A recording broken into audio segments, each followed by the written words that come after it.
Hey guys, it's Tanika and welcome back to my channel. Today's video is going to be an anti-haul. So I'm sure you've seen these videos all around YouTube lately, and so I wanted to put my little 2 cents in and let you know about some of the products that have recently been released or that are going to be released that I will not be buying. I love playing with makeup, but I like to spend my money wisely on products that I know I'm going to get a lot of use out of and that are going to suit me. So even though a lot of the products that I'm going to mention I do actually like, but I don't think that I will get enough use out of them to be spending my hard-earned money on them.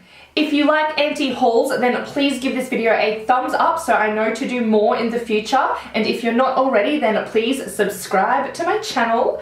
Alright, let's get straight into the video.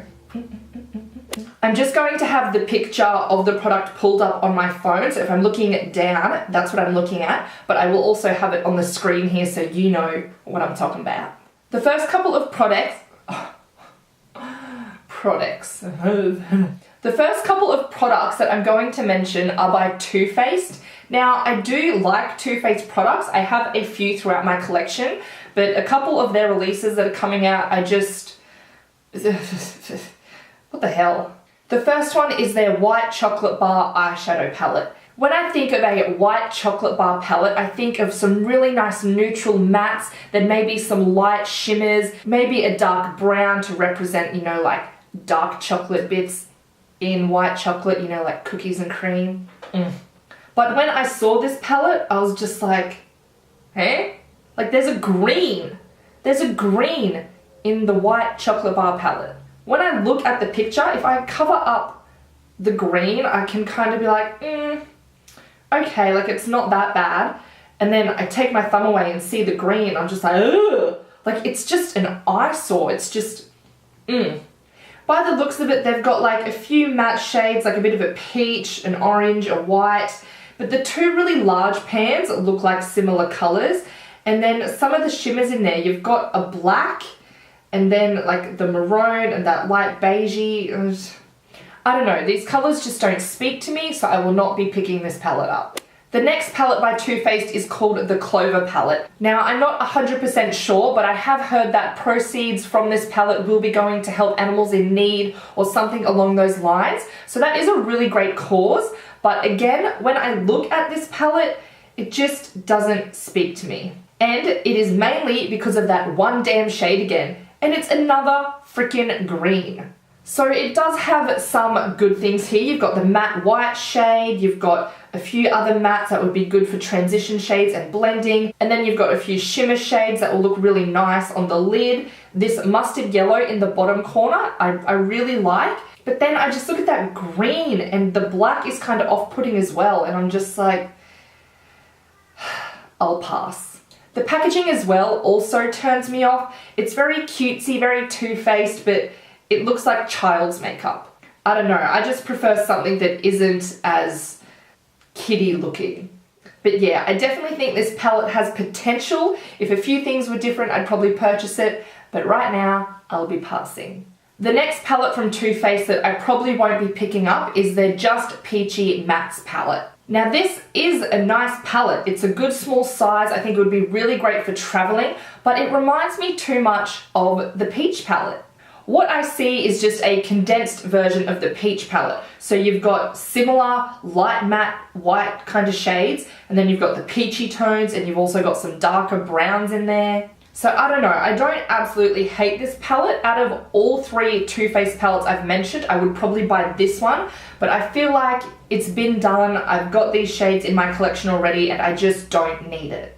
Sticking to the palette theme, the next thing that I will not be buying is the Urban Decay Naked Heat palette. Now the reasons for not wanting this palette are kind of similar to what I just mentioned with the last Too Faced palette, and it's pretty, and I really like the colors, but it's been done and I feel like I've got it, you know? The packaging on it is really beautiful and it has some really beautiful warm shades in there that I'm sure I could create a lot of looks out of. But just comparing, I could probably use a mix of my Modern Renaissance palette and my Morphe 35O and get the same looks. So again, I do think it is a nice palette, but I just don't need to spend my money on it. Lastly, in the eyeshadow palettes I will not be purchasing segment, the last one is the Jaclyn Hill and Morphe palette. I just feel like I am on repeat here. This is a gorgeous palette. It's got a nice amount of warm shades, and then it's got a few pops of colors. I love the purple and that greeny, bluey aqua colors that are down in there. But if I really wanted those pop of colors, I would probably just buy some individual shadows from somewhere like Makeup Geek,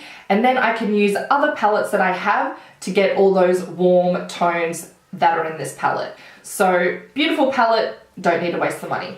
Next. The next products that I'm going to be talking about are the Huda Beauty 3D highlighter palettes. So these come in the two different shade options. You've got Pink Sands and Golden Sands. If I were to pick out of the two palettes, I would get the Pink Sands because it is more for lighter complexions. But just looking at it, it's got a pink shade, which will probably be too dark for my skin. The yellow, again, will probably be too dark for me. The white shade, it'll work for me. And then the other one is kind of more of a golden champagne, which I could probably get to work, but for $80, I'm not going to waste my money on buying 4 colors that I'm not going to get use out of all of them. These palettes definitely are worth the money if you're a makeup artist. Instead of buying one individual highlighter for say $50 to $70, you do get 4 different shades for $80. So it is good value for money in that perspective, but for a consumer like me who is just going to be using it on myself, I don't need the 4 shades, so I'm gonna pass. Next on the list is something I have seen in a lot of anti-hauls recently, and that is the Kim Kardashian West contour sticks. So I do have a few little pros for these products. I think that the color of the packaging is very nice, and also there is a good option of shade ranges, and I like how you do get the 2 different colors on like each end of the stick, so that is good.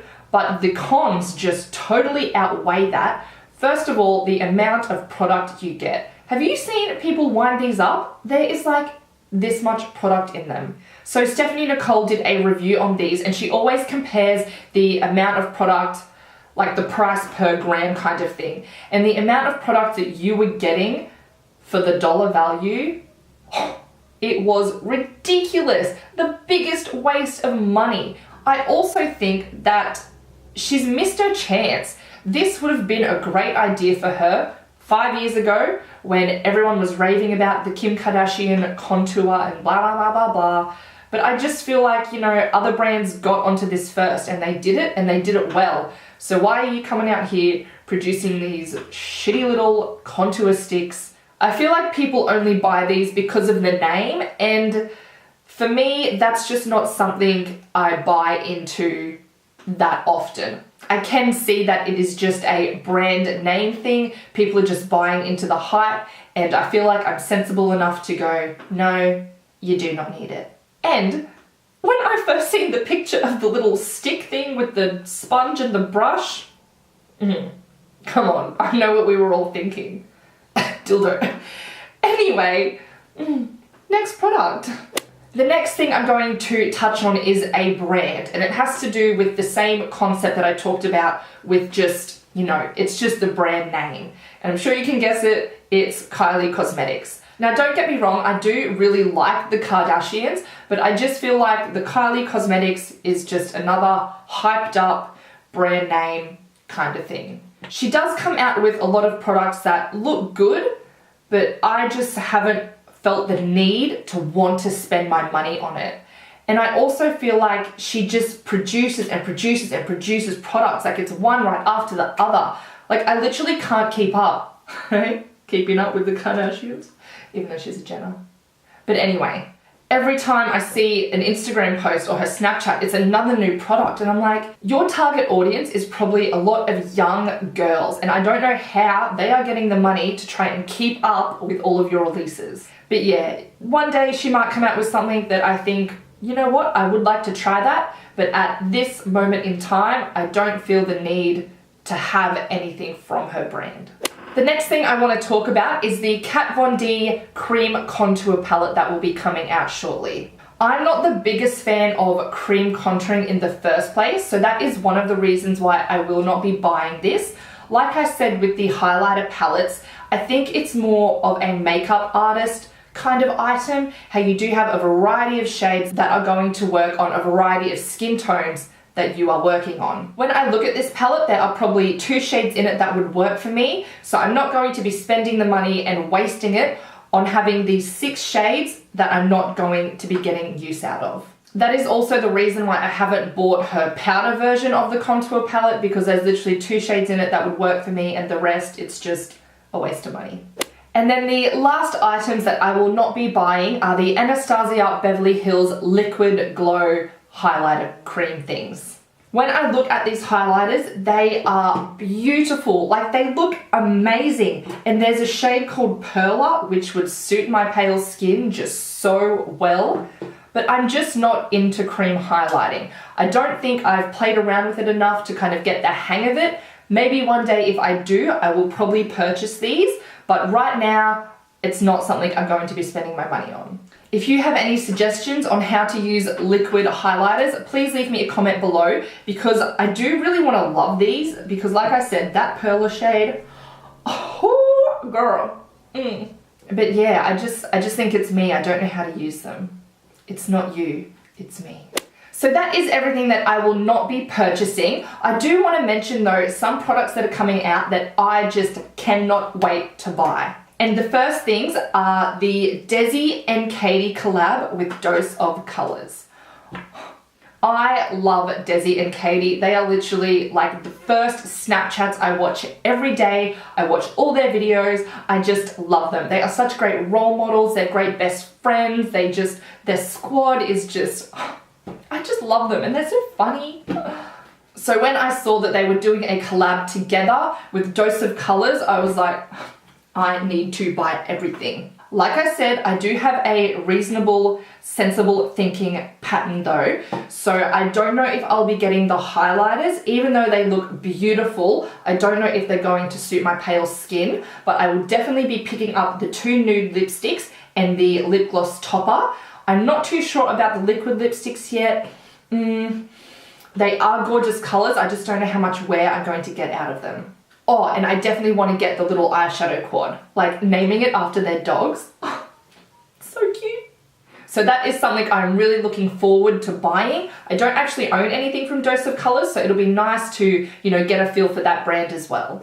And then the other product I'm really excited about seeing some reviews and maybe trying myself is the Huda Beauty Faux Filter Foundation. This claims to be a full coverage foundation, and there are going to be 30 shades in the range. So I'm sure that I will be able to find a shade pale enough to work for me. I haven't seen a lot about this foundation on social media, but my eyes are peeled and I am on the lookout. Alright, that is everything I have to talk about today. If you agree or disagree with anything that I've said, then please leave me a comment down below, because I would love to chat about it.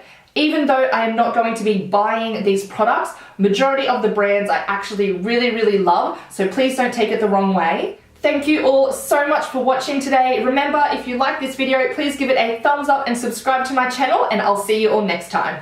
Bye!